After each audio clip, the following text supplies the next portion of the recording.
detail of that sensitivity and how to manage that sensitivity, I first want to explore a little bit about what triggers companies to optimize R&D locations. CEOs and CTOs often ask themselves, is my R&D organization in a good shape? And when they come to look at that, they look at a number of different things. They come at it from different directions. So for example, they may ask themselves whether they are accessing the right technology hotspots. They may have grown over time and they may not be in the right places anymore. Some companies want to leverage R&D to gain market entry. This is particularly the case in China, where a number of organizations have had to put technical centers, or in some cases real science centers as well, to gain favor and to gain market access to their local market. Also, some organizations may be well placed in one organization, in one culture, say in a European culture, and they may want to tap into different innovation cultures, perhaps more entrepreneurial cultures that they want to access to instigate new innovation. Philips is an interesting example with respect to accessing technology hotspots. Philips Research, for example, was based in Redhill, which is south of London. So they were already in the UK with a research centre, but they still relocated to Cambridge, much like other companies like Microsoft and Nokia and lots of other companies like that, to actually access the technology hotspot that is Cambridge.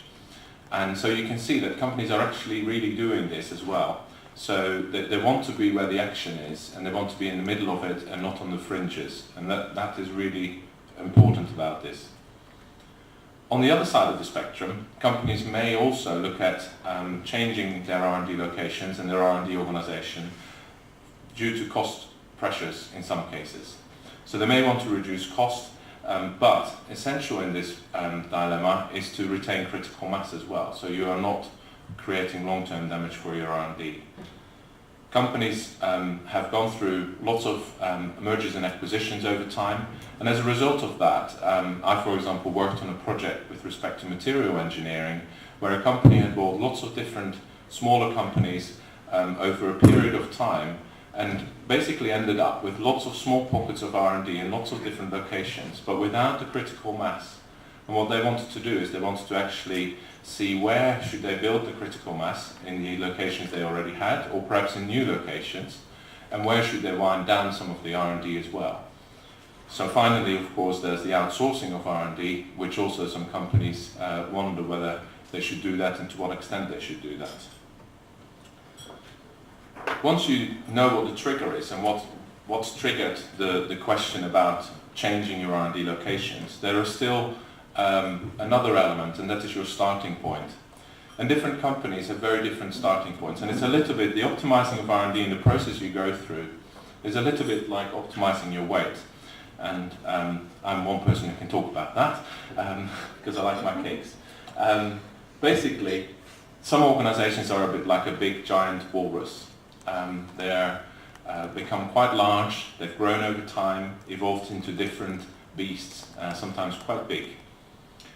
And it's important there that when you go through the process of R&D location and R&D optimization, that you determine what is the actual excess fat that is in the organization, but that you're careful that you cut away maybe some of the excess fat, but you don't cut away the muscles, because you still need intellectual power to generate new products. So you need to be treading very carefully. On the other hand, the positive aspect of this is that by cutting some of the excess fat and while retaining some of the R&D for mature products, this also creates space for new things to take place. And that's what partly this is about, is exploring new opportunities and finding new spaces that you can enhance your R&D. Now, as companies go through this, the downsizing particularly can cause unrest, and this is really fundamental. You need to be very careful when you go through that process that you don't impact project delivery, because the R&D machine is still developing products, is still developing new concepts and bringing those to market. And as you change things, as you change the location, as you change the organization, you very easily damage the project delivery. So you need to bear that in mind. And then finally, assessing which location regime, just like a diet if you like, gives the best return on R&D investment is equally important. because it's not just a short-term decision to move to a low-cost country, but it's also the long-term impact of getting a good product pipeline out of at the other end. Now, there are organizations that find themselves in this position that need to lose a little bit of weight, but there are also those that are actually a very lean but very fast product development organization. And maybe they're on the other end of the spectrum. They're a little bit concerned, or we found clients that are concerned there, that cutting R&D further may actually irreparably damage it. It may be quite a fast but quite a fragile organization where you need to be really, really careful and need to grow and strengthen the organization rather than cutting it further. Morale may already be low, and staff may actually be stretched to the limit. So the staff that you have may be very, very good and may be very knowledgeable in their areas, but they're very overstretched. So stretching them further may cause irreparable damage there.